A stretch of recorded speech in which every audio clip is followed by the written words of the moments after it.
दर्शकों, topic today के आज के एपिसोड में आप सभी का स्वागत है। टॉपिक टुडे में आज हमारे मेहमान हैं जम्मू कश्मीर यूनियन टेरिटरी के सीनियर मोस्ट आईएएस ऑफिसर और principal secretary planning and monitoring information department Rohit Kansal साहब। अक्सर आपने इनको प्रेस ब्रीफिंग्स में देखा होगा। सरकार की तरफ से जो कुछ भी जम्मू कश्मीर यूटी की जनता तक पहुंचाना होता है वो इन्हीं के ज़रिए पहुंचता है। कंसल साहब, आपका हमारे प्रोग्राम में स्वागत है। Thank you very much. Kansal साहब, कोविड एक बहुत बड़ा चैलेंज हम सब के लिए, बल्कि पूरी दुनिया के लिए, और ऐसे में आप बहुत मसरूफ़ रहे। हम बड़ी देर से फॉलो कर रहे थे, लेकिन हम जानते हैं आपकी प्रायोरिटी जो थी वो लोगों की हेल्थ थी, बाकी चीज़ें थी। लेकिन हम आपका शुक्रिया करते हैं कि आज हमने आपको पकड़ ही लिया और आपने हमें समय भी दिया। और सबसे पहले मैं जानना चाहता हूँ कि ये जो कोविड का चैलेंज है, कितना बड़ा चैलेंज है जे.एंड.के यूटी के लिए? देखिए, इनफैक्ट सबसे पहले मैं आपका शुक्रगुजार हूँ क्योंकि आप हमारी बात जनता तक पहुँचाते हैं। यूँ तो मीडिया का हमेशा इम्पॉर्टेंट रोल रहता है, लेकिन आजकल इसका रोल कई गुना मल्टीप्लाई हो गया है। गलत बातें अवॉइड करना, पॉजिटिव बात लोगों तक पहुँचाना बहुत इम्पॉर्टेंट एक एक्टिविटी है और मैं आप सबका शुक्रगुजार हूँ। जहाँ तक कोविड का सवाल है, आप जानते हैं कि ये सिर्फ जम्मू कश्मीर के लिए नहीं, सिर्फ हिंदुस्तान के लिए नहीं, बल्कि तमाम मुल्कों के लिए, पूरी दुनिया के लिए ये एक ज़बरदस्त चैलेंज है। इन्फेक्शियस डिजीज़ है, वैक्सीन नहीं है, दवाई नहीं है, स्टडीड नहीं है, इसके बारे में बहुत सारी चीज़ें हम जानते नहीं हैं, इसलिए हमें बहुत ज़्यादा एहतियात की ज़रूरत है। लेकिन अगर मैं जम्मू कश्मीर की बात करूँगा तो कम से कम पिछले 2 महीने से तो हम इस जंग में मसरूफ़ हैं, लगे हुए हैं और काफ़ी हद तक हमने इसमें सफलता भी पाई है। कंसल साहब, लीडिंग फ्रॉम द फ्रंट जिसको हम कहते हैं, और ऐसे में बहुत सारे फ्रंट लाइन हीरोज़ हमारे सामने आए, जिसमें मैं आपकी टीम के बारे में जो है जानना चाहूँगा। किस तरह से एक कलेक्टिव एफर्ट रही इस जंग को, जहां हम आधा जंग हम जीत चुके हैं, तो किस तरह से ये एक कलेक्टिव एफर्ट रही? देखिए, मैं तो हमेशा कहता रहा हूं कि ये एक ऐसी जंग है जो कोई भी इंडिविजुअली नहीं जीत सकता। अगर गवर्नमेंट चाहे, सरकार चाहे, एडमिनिस्ट्रेशन चाहे, वो अकेले कुछ नहीं कर सकती, क्योंकि जब तक ना हमें पब्लिक का सहयोग मिलेगा तब तक गवर्नमेंट की तरफ से नहीं कुछ हो सकता। और जैसे मैंने बार बार अपनी प्रेस ब्रीफिंग्स में कहा है, जब पहले फेज़ का लॉकडाउन हुआ तो ज़बरदस्त एहतराम हमें मिला, ज़बरदस्त हमें सपोर्ट मिला पब्लिक की तरफ से। वॉलंटरली पब्लिक लोगों ने कहा, हमें मैसेजेस किए कि साहब हम घर में रह रहे हैं, फलाना आदमी नहीं रह रहा है, आपसे गुजारिश है कि आप इनसे कहें वो घर में रहें। तो इतना हमें एंथुजियास्टिक सपोर्ट मिला, जिसके लिए मैं बहुत ज़्यादा शुक्रगुजार हूँ। और लोगों ने इनकन्वीनियंस बर्दाश्त की, लेकिन वो घर में रहे, तो मैं इसके लिए बहुत ज़्यादा शुक्रगुजार हूँ। साथ ही साथ I really wish to thank people from civil society. बहुत से NGOs, बहुत से सिविल सोसाइटी ऑर्गेनाइजेशंस, किसी ने लोगों को खाना खिलाया, किसी ने PPE डोनेट किए, किसी ने सिर्फ हौसला बढ़ाया, किसी ने एंथुजियास्टिक गीत गाए। तो everybody participated in this effort. And last but not the least, मैं अपने एडमिनिस्ट्रेटिव कोलीग्स की तरफ से, मतलब हर एक आदमी ने, चाहे वो हमारे डिप्टी कमिश्नर्स हों, चाहे वो हमारे हेल्थ प्रोफेशनल्स हों, तो सब ने यथाउचित यथासंभव जो है एफर्ट की। और ये एफर्ट अभी जारी है। अभी हमने थोड़ा रास्ता तय किया, बहुत सा रास्ता हमें आगे भी चलना है। और मेरी तो यही अपील होगी, मेरी यही गुजारिश होगी कि जिस तरह हमने मिल के एज ए टीम काम किया है, तो यही स्पिरिट, यही कोऑपरेशन हमें आगे भी चला के रखनी है। कंसल साहब, पहला सबसे बड़ा चैलेंज था लॉकडाउन की इम्प्लीमेंटेशन। और फर्स्ट फेज़ में हमने देखा जो पीड़ित थे, जो इफ़ेक्टेड थे, उनको आइडेंटिफाई करना, उनकी टेस्टिंग करना। शुरुआत में ये सब थोड़ा मुश्किल लग रहा था, लेकिन किस तरह से फिर ये सब कोऑर्डिनेट हुआ? देखिए, हम तो शुरू से कह रहे हैं कि ट्रेस, ट्रैक, टेस्ट, ये मंत्र रहा। जब हमारे पास पहला केस आया तो ट्रेस वाज द इम्पॉर्टेंट मंत्र। और उसमें क्या था कि ना सिर्फ हमें उस इन्फेक्टेड केस को देखना था, लेकिन हमने आगे और पीछे की पूरी चेन निकालनी थी कि वो किससे मिले, उन्होंने किसके साथ खाना खाया, किसके साथ बातचीत की। और अगर हमें कहीं मामूली सा भी लगा चांस कि वो किसी के साथ रूबरू हुए हों, तो हमने उसको ट्रेस करने की कोशिश की। लेकिन जैसा मैंने कहा, ऊपर वाले का फजल है और सबकी कोऑपरेशन जो हमें मिली, तो we were able to do this contact tracing effectively and ना सिर्फ हम ट्रेस कर पाए, हमने ट्रैक भी किया, हमने टेस्ट भी किया, सैंपल भी किया, रिजल्ट भी हम उसके लेके आए। कंसल साहब, क्या टेस्टिंग कैपेसिटी बढ़ाने से जो पॉजिटिव केसेस हैं वो ज़्यादा आने लगे हैं? जैसे पिछले 2-3 दिन से हम देखें, एक ब्रेक भी लगा था बीच में जिसमें केसेस आना बिल्कुल बंद हो गए थे। कश्मीर एक बार फिर से थोड़ा वरीसम पार्ट बन रहा है, और दूसरी तरफ जम्मू में भी हमने देखा कि जम्मू और कठुआ में जो कुछ केसेस आने लगे, तो इससे घबराने की कोई ज़रूरत? देखो, सबसे पहले मैं बताऊंगा टेस्टिंग की बात। बड़ी इंटरेस्टिंग बात है कि जब सबसे पहले हमें इसका सामना हुआ, हमने टेस्टिंग करनी शुरू की, तो शायद हमारी टेस्टिंग कैपेसिटी जो थी 100 सैंपल्स पर डे थी। और अगर आप हमारे आज के फिगर्स देखेंगे तो हमारी टेस्टिंग कैपेसिटी जो है शायद 5000 सैंपल्स पर डे या 4500 सैंपल्स पर डे टच कर रही है। तो 40 गुना टेस्टिंग कैपेसिटी का इजाफा हुआ है। शुरुआत में हमारे पास एक भी अपनी लैब नहीं थी, आज हमारे पास ना सिर्फ अपनी लैब्स हैं, हमने प्राइवेट लैब्स की भी मदद ली है, उनसे भी करार किया है, हमने पूल्ड सैम्पलिंग भी इस्तेमाल की है, हमने नंबर ऑफ शिफ्ट्स भी बढ़ाई हैं, हमने मोर मॉडर्न एंड फास्टर मशीन्स भी लाई हैं। तो कहने का मतलब ये है कि जहाँ जहाँ एफिशिएंसी इंक्रीज की जा सकती थी, whether it is by adding more human capacity or it is by increasing the number of hours for which human beings work, by technicians work, या machines या number of labs, हमने वो सब इकदामात जो किए हैं और इसी का नतीजा है कि हमारी टेस्टिंग कैपेसिटी इतनी बढ़ गई है। दूसरा जो आपने सवाल पूछा, देखिए, as long as contacts are known, हमें इतनी घबराने की बात नहीं है।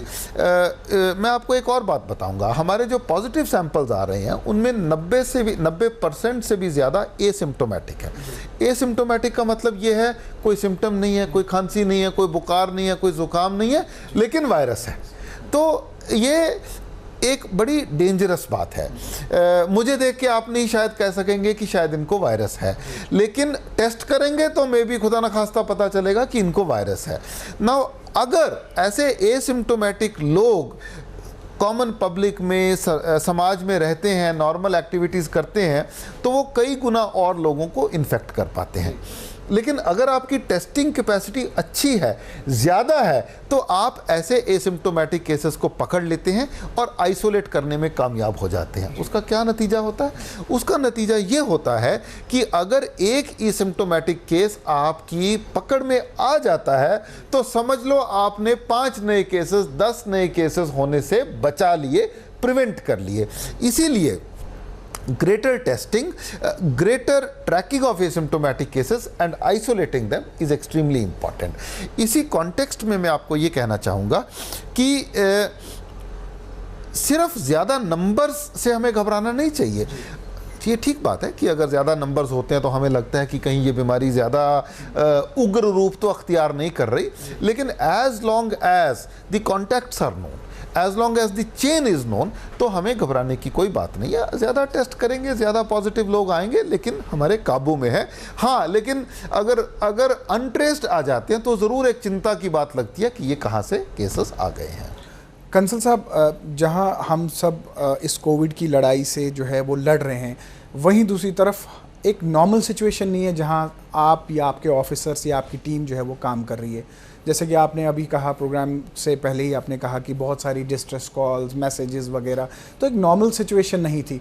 तो जाहिर सी बात है सिचुएशन बड़ी डिफरेंट थी, और ऐसे में लोगों के साथ टैकल करना, और अचानक आप एक ऐसा वायरस आता है जिससे लोगों की जो मामूल की ज़िंदगी है उसमें रोक लगाना है, उन्हें घर में बंद रखना है, तो कितना मुश्किल था ये? कितने मैसेजेस, कितने कॉल्स का आपने जो है वो सामना करना पड़ा आपको? देखिए, मैं सबसे पहले तो कहूँगा मुश्किल था नहीं, मुश्किल है क्योंकि अभी भी जो है हम लड़ रहे हैं। और इनफैक्ट मैं सबसे पहले तो ये मैसेज देना चाहूँगा आपके ज़रिए कि किसी भी स्टेज पे हमें कंप्लेसेंट नहीं होना है। सिर्फ इसलिए कि आज 5 केसेस आए, कल 9 केसेस आए, नहीं कि ये प्रॉब्लम ख़त्म हो गई है।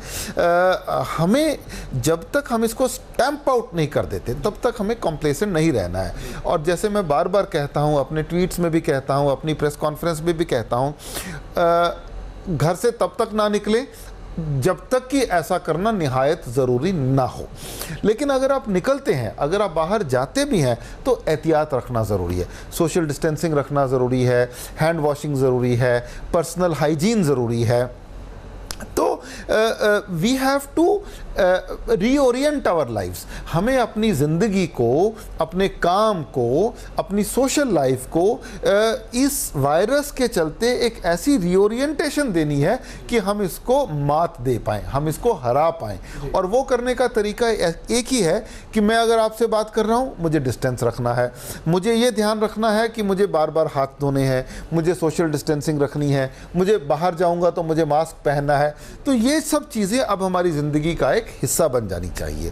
तो जैसा कि आपने ये क्वेश्चन पूछते वक्त फरमाया, जाहिर है बहुत से लोग परेशान थे। शुरू में लोग ये सवाल पूछ रहे थे, कोई ये सवाल पूछ रहे थे कि साहब हमें क्या क्या एहतियात रखना है। जब हमने लॉकडाउन किया तो बहुत से लोग ये जानना चाहते थे कि नेचुरली अगर आप लॉकडाउन कर देते हैं तो किसी को जेन्युइन प्रॉब्लम है, कोई बीमार है, और बहुत से केसेस ऐसे आ जाते हैं कि माँ बाप एक जगह पे है, बच्चा कहीं पढ़ने गया था, बच्चा दूसरी जगह पे है, या किसी के घर में कोई डायलिसिस के पेशेंट्स हैं, तो naturally there are a huge number of problems. लेकिन ऐसा है कि हमारी तरफ से, मतलब जहाँ तक एडमिनिस्ट्रेशन का सवाल है, कि हमने कोशिश किया कि हर एक को फैसिलिटेट किया जाए। जाहिर है कि अगर आप एक लॉकडाउन करेंगे तो 100% नॉर्मलसी की सिचुएशन तो नहीं है, और इस नॉर्मलसी की सिचुएशन ना चलने की सूरत हाल में बहुत सारे लोगों को इनकन्वीनियंस भी हुई होगी। और मैंने इब्तदा में कहा, शुरुआत में कहा, मैं शुक्रगुजार हूँ कि बहुत से लोगों ने बर्दाश्त की ये इनकन्वीनियंस। और मैं यही मैसेज देना चाहूँगा कि अगर लोगों को इनकन्वीनियंस हुई और हम सब ने मिल के बर्दाश्त की, तो ये हम सब की भलाई के लिए है, क्योंकि इस इनकन्वीनियंस को बर्दाश्त करके हमने शायद बहुत बड़ी एक महामारी जो है उसको कुछ हद तक कंटेन कर लिया। जम्मू में रेड जोन के फैसले को लेकर काफ़ी जो है वो रिजनमेंट हुई, कुछ लोगों ने इजहार किया अपने गुस्से का, तो उसके बारे में आप क्या कहना चाहेंगे? देखिए, मैं तो सिर्फ इतना ही कहूँगा कि ये जो फैसले हैं, रेड जोन है, ग्रीन जोन है, ऑरेंज जोन है, ये प्रोफेशनल्स करते हैं। और जब भी प्रोफेशनल्स करते हैं, चाहे वो मेडिकल प्रोफेशनल्स हों, चाहे वो दूसरे लोग हों, वो उनकी आंखें बंद होती हैं कि ये ए डिस्ट्रिक्ट है या बी डिस्ट्रिक्ट है या सी डिस्ट्रिक्ट है। वो पैरामीटर्स देखते हैं, कितने केसेस हैं, कितने केसेस और आने की संभावना है, कितने कॉन्सेंट्रेशन ऑफ केसेस हैं, और जो भी फैसले लिए जाते हैं वो ये देख के लिए जाते हैं कि क्या इस फैसले से इस बीमारी की कंटेनमेंट में हमें मदद मिलेगी या नहीं मिलेगी। और जैसे मैंने बार बार कहा, नेचुरली अगर आप कंटेन करेंगे, अगर आप किसी एरिया में मूवमेंट पे रोक टोक लगाएंगे, तो जाहिर है कि कुछ इनकन्वीनियंस होगी। लेकिन सोचना हमें ये है कि आज की इनकन्वीनियंस क्या हमें कल की बीमारी से बचा सकती है या नहीं बचा सकती। और अगर आज हम इनकन्वीनियंस बर्दाश्त करके कल सेहतमंद रह सकते हैं, तो मेरा ये मानना है, और मुझे उम्मीद है आपका भी ये मानना होगा, कि थोड़ी इनकन्वीनियंस बर्दाश्त करने में कोई नुकसान नहीं है। कंसल साहब, क्वारंटाइन सेंटर्स जो हैं, जाहिर सी बात एक बहुत बड़ा चैलेंज है आपके सामने। लखनपुर में हमने देखा बहुत बड़ा क्वारंटाइन सेंटर जो एस्टैब्लिश किया गया। ऐसे में उनकी शिनाख्त को लेकर और ख़ासकर वहाँ पे जो फैसिलिटीज़ आप प्रोवाइड कर रहे हैं, उन फैसिलिटीज़ के बारे में अक्सर बेशतर सवालात उठाए गए, उनके बारे में जानना चाहूँगा। देखिए, मैं ये कहना चाहूँगा कि 50,000, 60,000, 70,000 लोगों को अपने घरों से दूर एक आइसोलेशन फैसिलिटी में रख के उनका ध्यान रखना एक ऐसा चैलेंज है जो शायद आज तक किसी एडमिनिस्ट्रेशन ने नहीं देखा होगा। हमने भी नहीं देखा होगा, किसी और ने भी नहीं देखा होगा। और जाहिर है इस चैलेंज को मेंटेन करना एक बहुत डिफ़िकल्ट और एक बहुत मुश्किल एक्टिविटी थी। दूसरी बात यह है कि कुछ डिस्ट्रिक्ट्स में ज़्यादा गेस्ट हाउसेस अवेलेबल हैं, ज़्यादा होटल्स अवेलेबल हैं, वहाँ वो काम थोड़ी सहूलियत से कर पाए। कुछ डिस्ट्रिक्ट्स ऐसे हैं जहाँ ये सहूलियत कम है, तो उनको स्कूल्स का, कम्युनिटी सेंटर्स का, बाकी जगहों का सहारा लेना पड़ा। तो लेकिन मैं ये ज़रूर कहना चाहूँगा, और आपके ज़रिए ये मैसेज लोगों तक ज़रूर पहुँचाना चाहूँगा कि एफ़र्ट की, इंटेंशन की कहीं कमी नहीं है। किसी डिस्ट्रिक्ट ने कम एफर्ट नहीं डाली। हाँ, ये हो सकता है कि जहाँ पे ज़्यादा अच्छी फैसिलिटीज़ डिप्टी कमिश्नर के पास अवेलेबल थी, वो शायद ज़्यादा अच्छी फैसिलिटीज़ लोगों को फराहम करवा पाए। जहाँ पे कम फैसिलिटीज़ अवेलेबल थी, वो शायद उतनी अच्छी फैसिलिटीज़ नहीं फराहम करवा पाए। लेकिन मैं ये भी एश्योर करना चाहूँगा कि हर एक डिप्टी कमिश्नर, हर एक एडमिनिस्ट्रेशन की ये कॉन्टिन्यूअस कोशिश है कि जहाँ कहीं शिकायत आती है, जहाँ कहीं लोगों को आ रही दिक्कत के बारे में उनको बताया जाता है, वहाँ वो इम्प्रूव करने की कोशिश करते हैं। और मैं ये कहना चाहूँगा कि हमारे पास भी, सीनियर लोगों के पास भी, अगर हमारे पास कोई मैसेज आता है तो हम ये ज़रूर कोशिश करते हैं कि जो पॉसिबिलिटी हो रेक्टिफाई किया जाए। कंसल साहब, लॉकडाउन की इम्प्लीमेंटेशन जितनी सख्त थी और जितनी सख्ती के साथ की गई, जाहिर सी बात है ज़िंदगी को मामूल पर वापस लाने के लिए अब उस लॉकडाउन को जो है उसका रिवर्सल होना है, और ये भी एक बहुत बड़ा चैलेंज रहेगा। आप एक गाइडलाइन को फॉलो करते हैं जो कि गवर्नमेंट ऑफ इंडिया की तरफ से आती है। ये जानना चाहूँगा कि अब जब गाइडलाइंस आएंगी तो किस तरह से जो है वो एसओपी को फॉलो किया जाएगा। ख़ासकर बहुत सारे लोग ऐसे हैं जिन्होंने परमिशन के ज़रिए जो है वो अप्लाई किया हुआ, जैसे एसेंशियल सर्विसेज हैं या नॉन एसेंशियल सर्विसेज हैं, या इंडस्ट्रीज़ के साथ बहुत सारे लोग जुड़े हुए हैं, तो उनके लिए क्या कुछ किया जा रहा है? देखिए, पिछले 50 दिन से आप देख रहे हैं कि मरकज़ी सरकार से भी गाइडलाइंस आ रही हैं और रियासती सरकार, यूटी एडमिनिस्ट्रेशन भी अपने एसओपी इशू कर रही है। जो भी एसओपी, जो भी गाइडलाइंस हैं, उनका टू फोल्ड ऑब्जेक्टिव है। एक तरफ वायरस है, एक तरफ मामूल की ज़िंदगी है, और हमने इन दोनों में एक तालमेल बिठाना है। देखें, अगर कोई प्रॉब्लम ही ना होती तो फिर इतना करने की ज़रूरत ही नहीं होती। तो ये जो तालमेल बिठाने की सिलसिला है, इसी को हम मरहलेवार जो है फेज्ड मैनर में हम कोशिश कर रहे हैं। अगर मैं आपको सिर्फ चंद एग्जांपल्स दूं, रूरल एरियाज़ में बाय एंड लार्ज हम कोशिश कर रहे हैं कि मामूल की ज़िंदगी आ जाए। Agriculture and applied operations by and large normal हो गए हैं। जो फसल कटनी थी वो फसल कटने का काम हो गया है। जो फ्रेश सोइंग होनी थी वो सोइंग का काम चल रहा है। हॉर्टिकल्चर ऑपरेशन है, उनके बारे में भी जो कार्रवाई होनी है उसके बारे में कार्रवाई हो रही है। जो मनरेगा की एक्टिविटीज़ है, उन मनरेगा की एक्टिविटीज़ को चालू कर दिया है। रूरल एरियाज़ में जो इंडस्ट्रियल एक्टिविटीज़ है, उन इंडस्ट्रियल एक्टिविटीज़ को चालू कर दिया है। बाकी एरियाज़ में लिमिटेड मैन पावर के साथ एसेंशियल इंडस्ट्रीज़ को चालू कर दिया है। और अगर आप डे 1 से लेके आज तक देखें तो जो प्रोसेस है धीरे धीरे धीरे फेज्ड मैनर में इंक्रीज़ की तरफ जा रहा है, बढ़ोतरी की तरफ जा रहा है, कमी की तरफ नहीं जा रहा। और मुझे उम्मीद है कि ये और भी ज़्यादा रिलैक्सेशन की तरफ, इम्प्रूवमेंट की तरफ जाएगा। और हमारा ध्येय, हमारा लक्ष्य यही होना चाहिए कि हम जल्द अज जल्द जो है मामूल की तरफ ज़िंदगी को ले आएँ।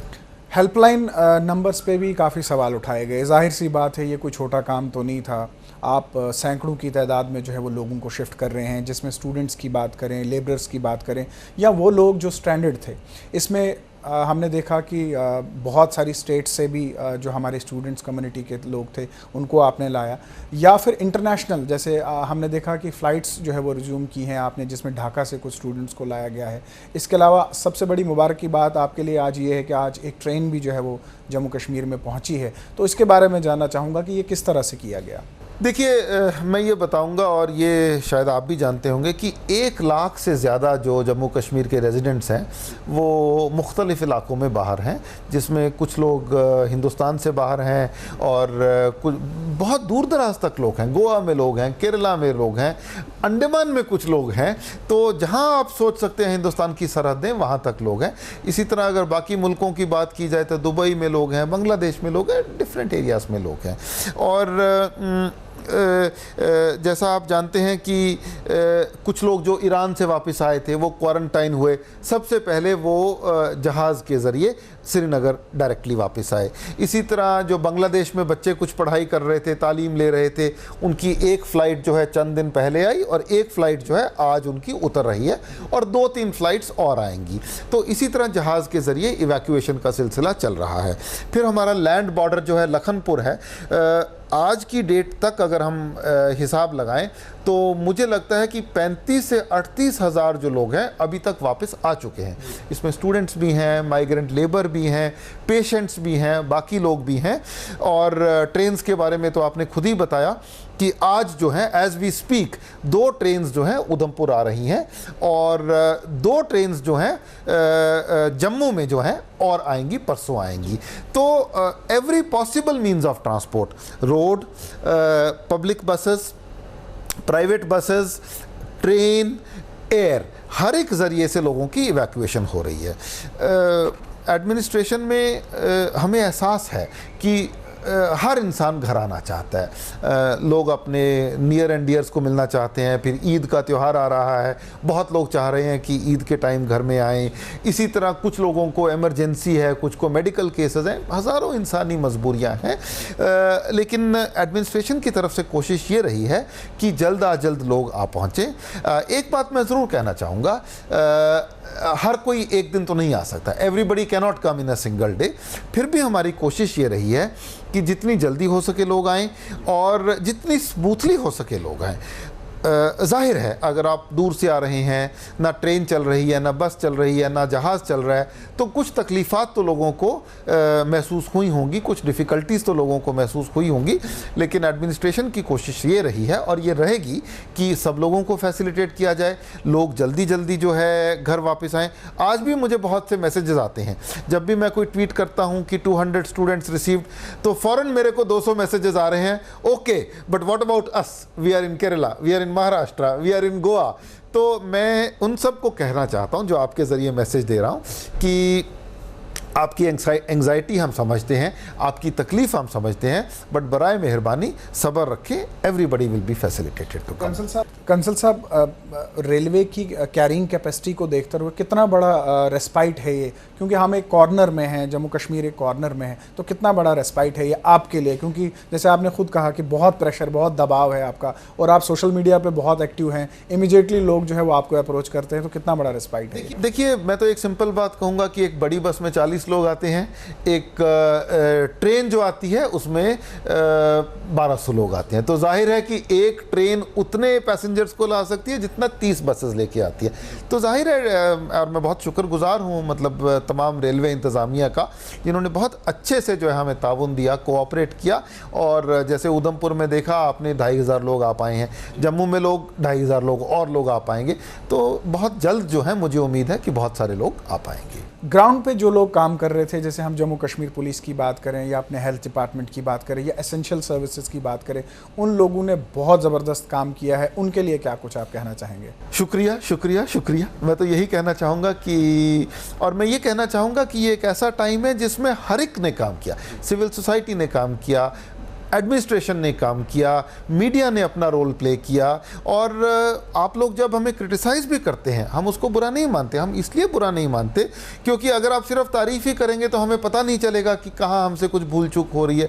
तो एज़ लॉन्ग एज क्रिटिसिज्म इल इंटेंशन नहीं है, हमें बुरा नहीं लगता। As long as criticism mala fide नहीं है, हम वेलकम करते हैं कि आप हमें बताएं और हमसे जो बन पाएगा हम करेंगे। कंसल साहब, मेरा आखिरी सवाल, मैं जानता हूं कि आप बहुत मसरूफ़ हैं, यहाँ से आगे अभी हमने जो है वो ट्रैवल करना है, जैसे आपने भी प्रोग्राम में कहा कि आधा सफ़र हम जो है वो पूरा कर चुके हैं, लोगों से आपको बहुत ताउन मिला, बहुत ज़्यादा सपोर्ट मिला, और आज जम्मू कश्मीर में अगर हालात साजगार हैं तो इसमें लोगों का बहुत बड़ा रोल है। क्या पैगाम देना चाहेंगे यहाँ से आगे जम्मू कश्मीर के लोगों का? हाँ, मैं 3 बातें कहना चाहूँगा और मैं बहुत शुक्रगुजार हूँ आपने मेरे से ये सवाल पूछा। सबसे पहली बात मैं ये कहना चाहूँगा कि जम्मू कश्मीर शायद वाहिद ऐसी टेरिटरी है पूरे हिंदुस्तान में जो आने वाले हर व्यक्ति की, हर सज्जन की 100% टेस्टिंग और सैम्पलिंग कर रही है। अब इसका सिग्निफिकेंस क्या है मैं समझाता हूँ। इसका सिग्निफिकेंस ये है कि जो भी लोग बाहर से आ रहे हैं 100% उनको सैंपल किया जा रहा है, टेस्ट किया जा रहा है, और हम देख रहे हैं कि बहुत से एसिम्प्टोमेटिक पॉजिटिव केसेस निकल रहे हैं। जैसे मैंने थोड़ी देर पहले आपसे कहा अगर हम उनको, मान लीजिए हम उनको टेस्ट ना करते, या मान लीजिए हम उनका सिर्फ बुखार लेके सिम्टोमेटिक केसेस को देख लेते, तो मुमकिन है कि बहुत से एसिम्टोमेटिक पॉजिटिव केसेस कम्युनिटी में चले जाते। जब वो एसिम्टोमेटिक पॉजिटिव केसेस कम्युनिटी में चलते तो वो कितने ही और लोगों को इन्फेक्ट कर देते।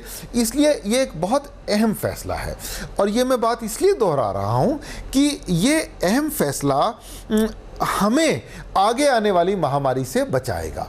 लेकिन इस फैसले के चलते बाहर से आने वाले लोगों को थोड़ी इनकन्वीनियंस ज़रूर होगी। उन्हें सैंपल देना पड़ेगा, उन्हें कुछ समय इंतज़ार करना पड़ेगा, उन्हें कुछ समय क्वारंटाइन में रहना पड़ेगा।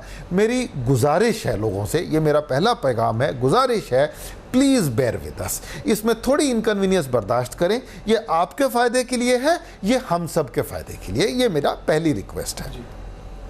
दूसरी रिक्वेस्ट मेरी ये है, जो मैंने अगेन कुछ समय पहले कही, हमें अपनी ज़िंदगी को, अपनी सोशल लाइफ को, अपनी वर्क लाइफ को इस वायरस के परिप्रेक्ष्य में ढालना है, चेंज करना है, मॉडिफाई करना है। कैसे करना है? सोशल डिस्टेंसिंग रखनी है, पर्सनल हाइजीन रखना है, एहतियात रखना है, मास्क पहनना है। इन सब चीज़ों को हमें अपनी ज़िंदगी का हिस्सा बनाना है, अपनी लाइफ का एक एसेंशियल पार्ट बनाना है। तीसरा पैगाम मेरा क्या है? अभी तक हमें ज़बरदस्त आप लोगों से ताउन मिला है। मेरी गुजारिश है कि वो पॉजिटिव कंस्ट्रक्टिव सपोर्ट जारी रखें। ये ध्यान रखें कि जो काम कर रहे हैं, चाहे वो पुलिस वाले हैं, चाहे वो हेल्थ वाले हैं, चाहे वो एडमिनिस्ट्रेटर्स हैं, चाहे वो तहसीलदार हैं, वो पिछले 2 महीने से 24/7 काम कर रहे हैं। सो लेट अस नॉट से कि ये हमारी एंटाइटलमेंट है, ये हमें ज़रूर मिलना चाहिए।